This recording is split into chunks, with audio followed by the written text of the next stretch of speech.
As the economic effects of Trump tariffs start to come into starker focus, it's important to remember how outdated his protectionist policies are. Hi, I'm Nathaniel Lloyd, host of the podcast Historical Blindness, and I did an episode called Tariff Men a few months ago, revealing the historical basis and outmoded thinking behind Trump's tariff policies. Trump is a protectionist, an economic policy that only really made sense in colonial America, when Alexander Hamilton promoted tariffs on imports as a way to help grow domestic industries that were in their infancy.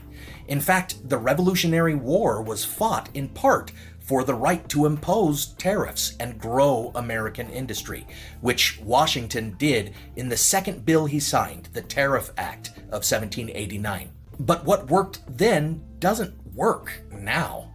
Despite what Trump may think, the government even back then was mostly funded through excise taxes, like taxes on whiskey distillers. Tariffs tended to get hiked during wartime, such as in 1812, to help defray war costs, but it was never an alternative for the total funding of the government, as Trump seems to think it is.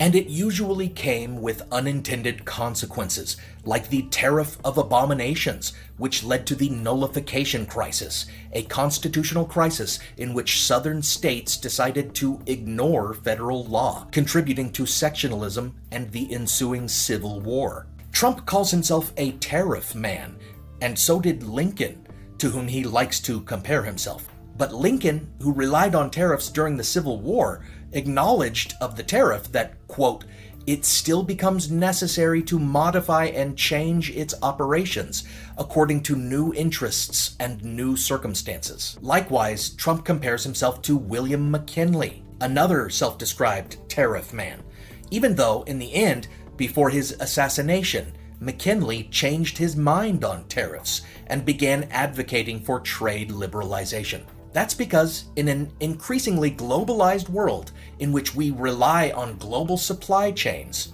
our economies tend to collapse unless we eliminate trade barriers. Trump is living in the past. Our economy is like a jet, and he's tinkering with its engine using old locomotive tools. He's a steampunk president. Like and subscribe and check out my podcast, Historical Blindness, for more.